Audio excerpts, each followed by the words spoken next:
अपनी पार्टी के भीतर एक तेज तर्रार मराठा नेता की खोज करने में जब भाजपा नाकाम रही तो उसने कांग्रेस नेता और पूर्व मुख्यमंत्री अशोक चौहान को निशाने पर लिया।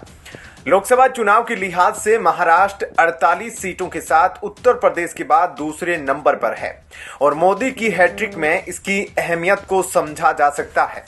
महाराष्ट्र विकास अघाड़ी को छिन्न भिन्न कर भाजपा ने कांग्रेस को निशाने पर लिया है। आदर्श घोटाले में नाम आने के बाद अशोक चौहान की अपने खुद नांदेड़ इलाके में पहले जैसी अहमियत नहीं रही। फिर भी भाजपा ने एक रणनीति के तहत चौहान के लिए अपनी पार्टी के दरवाजे खोले हैं।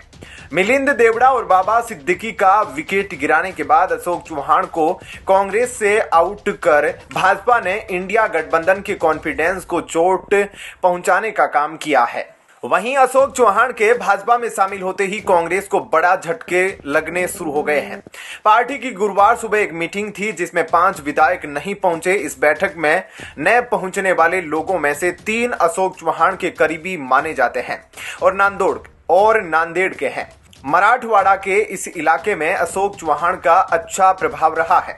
चौहान के करीबी ये विधायक है जितेश अंतपुरकर, मोहन हम्बर्डे, माधवराव पवार, जवलगांवकर। इन लोगों के अलावा बाबा सिद्दीकी के बेटे जीशान सिद्दीकी भी नहीं पहुंचे। बाबा सिद्दीकी हाल ही में अजीत पवार के नेतृत्व वाली एनसीपी में शामिल हो गए हैं। मुंबई के एक अन्य विधायक असलम शेख भी मीटिंग में नहीं दिखे। पार्टी की एक अन्य विधायक सुलभ खोडके भी मीटिंग में नहीं आई। वे अमरावती सीट की विधायक है। कहा जा रहा है कि वह भी जल्द ही एनसीपी में शामिल हो जाएगी। हालांकि कांग्रेस का कहना है कि उन्होंने पार्टी से पहले ही परमिशन ली थी कि वह नहीं पहुंच पाएगी। हालांकि 4 लोगों के नए पहुंचने की बात को कांग्रेस ने स्वीकार किया है। पार्टी के राज्यसभा कैंडिडेट चंद्रकांत हांदोरे के नामांकन से पहले यह मीटिंग बुलाई गई थी। इसके अलावा इस मीटिंग में कांग्रेस यह भी जानना चाहती थी कि कौन विधायक उसके साथ है और कौन चौहान के पीछे भाजपा में जा सकते हैं। मीटिंग से कुछ सांसदों के गायब रहने से राज्यसभा चुनाव में क्रॉस वोटिंग की आशंका भी पैदा हो गई है। यह बात 27 फरवरी को होने वाले लोकसभा चुनाव में दिख भी जाएगी। बता दें कि मंगलवार को ही महाराष्ट्र के पूर्व सीएम अशोक चौहान ने भाजपा का दामन थाम लिया था। तब से ही चर्चा है कि करीब 1 दर्जन विधायक भी उनके बाद भाजपा में जा सकते हैं।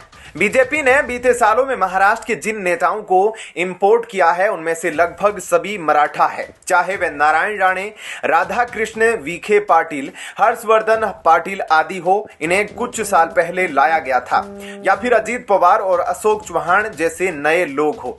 दरअसल इन लोगों का बीजेपी में आना मराठा वोटों के लिए बीजेपी की खोज का एक बड़ा कारण है, क्योंकि बीजेपी के पास खुद के मराठा नेता का अभाव है जिनकी खासतौर से पश्चिमी महाराष्ट्र और मराठवाड़ा में लोकप्रियता हो। ऐसे में क्या कहना है आपका इस खबर पर कमेंट सेक्शन में अपनी राय जरूर दीजिएगा। जय हिंद, जय भारत।